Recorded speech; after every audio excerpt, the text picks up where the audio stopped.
Does anybody know what a chassid is? Does anybody in Diggs know what a tzaddik is? Anybody? Anybody? Can't move. Well, do you know what a tzaddik is? A tzaddik is the highest level someone can achieve. When the Beis HaMikdash is rebuilt, we will all be referred to as Hatzadikim. A tzaddik is the foundation of the world. God, is that you? So when you think of the word chassid, what do you think about? Talk to boss when boss come. Got it. Thank you. Yo, by the way, do you know what a chassid is? A chassid? Of course I know what a chassid is. A chassid is someone that goes above and beyond the law. Wow. I need something that makes me look like a Ziknei Amcha Beis Yisrael. Where is it? Is this what makes me look like Ziknei Amcha Beis Yisrael? Nah. Are you trying to look like a Zimcha Amcha Beis Yisrael? Yes. I know what that is. It's a Talmud Chacham of our generation that answers our questions. Those aren't right. I think these will really look like, wow, now you fit the part. I can't find that thing on Pleitas Ephraim right now. None of these are about Pleitas Ephraim. Pleitas Ephraim? Whoa. Calm down, son. Pleitas Ephraim are the teachers of the Jewish people. Okay. Can I get one Pleitas Ephraim, please?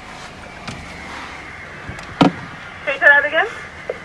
Can I get a one Ziknei Amcha Beis Yisrael? 1 second, please. Excuse me, do you know what Gary Tzedek is? And it's a righteous convert. Thank you.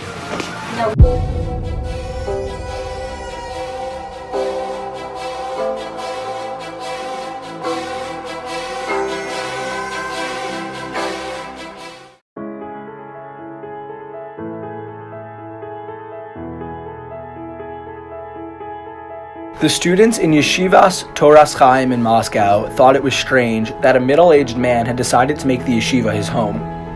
Each morning, he walked in and sat down while the young men were learning. He did not open a sefer or speak or even seem to be listening. He just sat there for hours. When the Bachrim approached him with an offer to learn, he always politely refused. Every day saw the same routine. Eventually, the young men learned to ignore it. However, after a few months, a new student came to the yeshiva and was looking for a place to sit. They decided to ask the Rosh Yeshiva to intervene. The Rosh Yeshiva and his students decided to offer the man a chance once again to join the classes. If he refused, they would ask him to give up the seat. When the boys asked the man to please meet with the Rosh Yeshiva, he refused. Finally, the Rosh Yeshiva emerged from his office and walked over to the stranger. "I'm sorry, sir, but we've been quite patient with you. I'm going to ask you either join the yeshiva I'm going to ask you very nicely to leave." The Rosh Yeshiva spoke firmly. He had given the man enough chances, and the man had not replied. Finally, the man responded for the first time. "I will tell you why I'm here, and after you listen to my story, you will decide if I can stay." The man closed his eyes as a group of young men gathered around to listen to his tale. "My name is Boris. Many years ago, I walked into a cafe on a Sunday morning. I had had a long week and was just trying to enjoy a cup of coffee. Within minutes of my sitting down, men stormed the cafe and started shooting. They demanded that everyone lie on the floor with their faces down. I tried to look up to see what was happening. When I lifted my head, I was kicked in the face. I was bleeding terribly and could not see, as the blood trickled into my eyes. It turned out these men belonged to the KGB and insisted that I, as well as others in the cafe, were part of a conspiracy against the government. I promised them that I did not know what they were talking about, but they ignored me. They carted everyone in the coffee shop off to KGB headquarters. The agents kept telling me that they knew I was guilty. I insisted that I did not even know the people in the coffee shop, but all my pleas and claims fell on deaf ears. 1 week passed, and then another, and then another. Finally, nearly 2 months of torture and solitary confinement, I built up the nerve to ask my captors, "What proof do you have that I'm involved in some sort of conspiracy against the government?"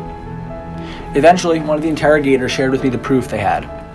He told me that there were 5 other individuals who were sitting in the coffee shop at the same time as me, who were certainly involved in spreading false propaganda against the government. Immediately I protested, saying that I was not guilty, nor was I associated with these other men. But the KGB members accused me anyway. "If you sit with them, you're one of them." I argued with them and pleaded my case over and over until I was able to convince them to let me go. I decided to do some soul searching. I searched deep within myself and decided that I would become more serious about being a Jew. But unfortunately, I didn't know anything about my religion. I can't read Hebrew. I knew absolutely nothing about the mitzvot. The one thing I do know is what I learned from my torturers during those 2 horrific months I spent in solitary confinement. If you sit with them, you're one of them. The crowd stood with their mouths agape. Needless to say, the Rosh Yeshiva not only welcomed Boris to continue spending his time in the yeshiva, but invited him to be his chavrusa. They started from the beginning. Before long, the silent observer was silent no longer.